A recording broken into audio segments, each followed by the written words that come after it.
daawadayaal meel kasta oo dunida ka joogtaan ku soo dhawaada barnaamijkeena aragti bulsho ramadaanul kariim ayaanu idin leenahay meel kasta oo inaga daawanaysaan alaaba asbuuc kasta waxaad si toos ah uga daawataan barteena internetka aanu ku leenahay YouTube-ka aragti bulsho barnaamij aan markaas isleenahay bulshadiina wax badan ay ka faa'iidi doonaan asbuucan waxa inoogu marti ah siyaasi Axmed Bari oo aanu ka codsanay in uu nagu soo booqdo stuudiyeena magaalada Borlänge ee dalkan Sweden ku soo dhawaad barnaamijka aragti bulsho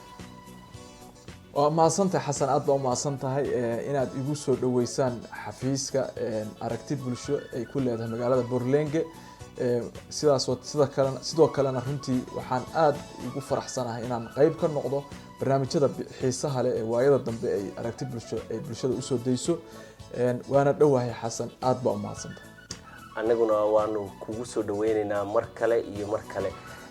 siyaasi Axmed Bari waxaad ka mid tahay siyaasiyiinta sida aadka ugu dhun daloola siyaasadda waxaana waayihii ugu dambeeyay dalkan qabsaday cudurkii coronavirus oo ku baahay caalamka oo dhan inta ogaalkaaga muxuu saameyn uu ku yeeshay dalkan Sweden coronavirus وصح حسن وايد ضمن وحن مقرنا يسوي ودن كوهب سدي حالة أدق وصبابي حنون كان أما فيروس كان كوفيد 19 رنتي وحمرك وحق السياسة أما حق ما أرتي لبعتوني كسوق جاري شركة هذين نقطة بلشة ريد كرنتي وحنون كوح بدن بصبابي لقالها رنتي وحصبابي إن ما أرتي ومركي ugu horeysay hadda wadamada intaas isticmaaltay inta adduunkan casriga aan ku jirno ee Sweden xaaladda gaarto runtii inuu aad hoos ugu dhaco dhaqaalaheedii kaasoo marka sababay inuu maartay wuxuu jaran jare inuu maalin meel ka sii gudbo oo ma garanaysa waaga dambe uu dadka uu sababo in dad badan shaqo la'aan ku dhici doonto Axmed Bari waxaad ka mid tahay siyaasiyiinta laga soo doortay haddaanu hoos sii dhacno gobolka Dalarna gobol ka mid ah gobolada dalka Sweden gobolka Dalarna sida la sheegay ama se idaacaduhu qoreen wuxuu ka mid yahay gobolada sida ba'an uu ugu dhuftay coronavirus arrinka maxaa ka runtii waa run aad goboladii hadda waqtiyada ugu horeysay markuu corona wadanka soo gaaray goboladii aad u soo gaaray ka mid tahay runtii arrintaasna way jirtaa runtii maalin mar aan warbaahintu ay wareysanaysay dhakhtarkan ka shaqeeya xanuunada faafa runtii laba qodob buu ku soo koobay oo yiri waxaa sababay in maaragtay magaalada Borlänge ama gobolka Dalarna ay dad badan uga shaqo tagaan gobolka Stockholm ama caasimadda Stockholm taas ay marka sababtay inay si fudud wadanka ay gobolka xanuunka ku yimaado iyo waxaa jiray yiri dad badan oo wadanka gobolkan degan oo ama Talyaaniga ama wadada Yurub meelihii hore uu bahalka si baan ugu dhuftay aaday oo safar intay u aadeen ka soo noqday iyagana yimi marka labadaas uu aad u eega in dad badan oo meelaha ka yimid wadamada Yurub iyo magaaladan uu maartay caasimadda uu si baan bahalka marka hore u helay dadkan u shaqo tagi jiray iyagana uu maartay saasi gobolka soo galay marka labadaas xaaladood baa waxay sababtay in maartay gobolka noqdo gobolada ugu hadalhaynta badnaa oo xanuunka aafada u soo gaaray marka la yiraahdo dhinaca meediyaha ama saxaafadda waxa jira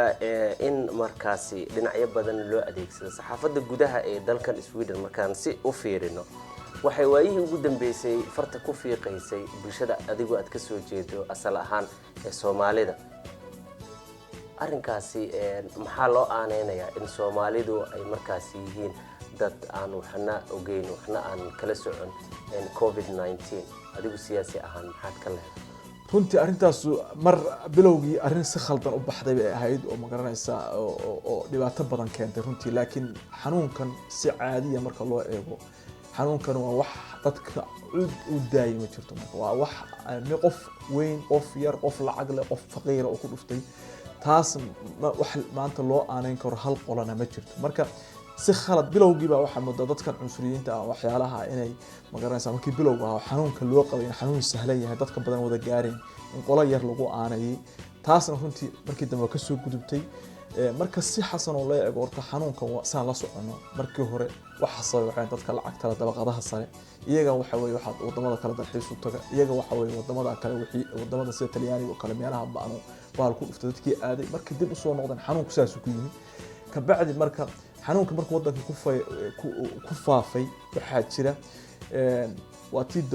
amarada dawladdu ay soo bixeen sida hay'adda caafimaadka dadweynaha waa tii amaro badan soo saartay ay tiri dadku guryahoodii ha joogaan haddii xanuunada dareemayaan marka waxaa jirta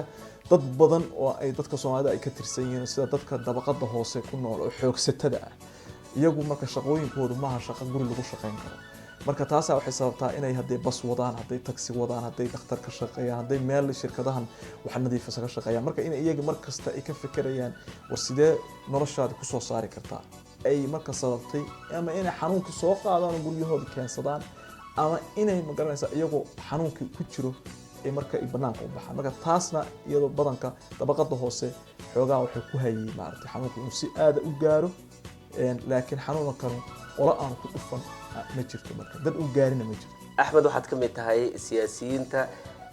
waliba sidoo kale waxaa tahay macallin ka mid ah macallimiinta wax ka dhigta dalkan Sweden gaar ahaan gobolkan Dalarna ee aad ku nooshahay saameyn intee la eg ayuu ku yeeshay ardaydii wax baranaysay cudurkan COVID-19 runtii xasan waa ku yeeshay sida hadda ardada wadankan Sweden dugsiyada dhexe lama xirin runtii laakiin waxaa la xiray dugsiyada sare la xiray oo waxaa loogu gudbinaya casharada qayb maaragtay aragti fog oo ama internet loo marinayay oo live runtii arintaas waxay keentay in xoogaa dadkeena aan nahay inaan waxaan akhrisanay macnaha baaritaan badan oo hadda lagu sameeyay waxbarashada ardada dugsiga sare balse ahayd marka dadka runtii inagu kulli khasab kuma jiro laakiin dad badan oo degaa jira xaafadaha dhaqaalaha oo aad u hooseeyo xaafad dadka dega in ardadu halka xaafadaha degan ee runtii aad waxbarashadoodu ay hoos u dhacday haddii noqon lahayd ka qaybgalka waxbarashada ay aad u hooseyso oo taa lagu aaneeyay inay noqoto meesha ay bay'adda ay ku nool yihiin xoogaa inay maartay qofkii uu ku habboonayn inuu casharka ka qayb qaato waxaa laga yaabaa in qofku uu degan yahay guri ciriiriya oo taas markasta qofka cunugii ama ardaygii laga rabo inuu soo fariisto casharka ka qayb qaato waa adoo sidii iskuulkii kala jooga inaad casharka u qaadato marka taas waxay sameynaysaa maanta inuu jirin xaalad ama meel ku xasiloon oo qofku waxbarashadii ku qaadan karo taas waxay sameynaysaa qofkii inuu waxbarashadii ka soo qayb galin ama in ma garanaysaa waxbarashadiisa ay hoos u dhacdo marka arintaas oo dhan waxaan isleeyahay waalidiinta waxaan isleeyahay inay ku dadaalaan ardada waxbarashadooda runtii ay u abuuraan jawi ay ardaygii uu kaga qayb qaadan karo ama ka harin waxbarashada ay internetka ama live-ka ay wala soo ma la isleeyahay sanadkan way dhici doontaa xafladihii waxbarashada lagu soo gunaanadi jiray sida coffee tourist iyo ardayda dugsiyada sare oo kale marka ay sameyn jireen xasan umaya waa arintaas aad bay maartay ardada uga niyad jab uga muujiyeen runtii waxaan arkay go'aanku waa dhacay waxaa la ardadii xafladihii maartay dhaqanka ahaa oo la sameyn jiray gobolka Dalarna aan deganahay waa la joojiyay waxaa la yiri dugsi kasta isaga maareysanay ama qaabka uu wax u dhigan doono isaga taladiisa iska leh marka taas arda badan oo aan ka arkay ama qaybta social media runtii niyad jab bay ka muujiyeen arintaas marka ma dhici doonto sidii loo dabaaldegi jiray ardada u farxi jiray koofiyada u tuuri jirtay baabuurtii la raaci jiray xafladihii marka arintaas oo dhan wax badan ba iska bedeli doona oo sababay xanuunkan COVID-19 waan idinkaga mahad celinaynaa daawashadiina waxaana idinka rajaynaynaa in aad markaasi inoo soo gudbin doontaan wixii tala iyo tusaale ah intaanu barnaamijkan mid la mid ah hawada ku wada kulmi doono waanigoo xasan maxamed axmed xasan liisho idinkaga taga sidaas iyo nabadgelyo ramadaan kariim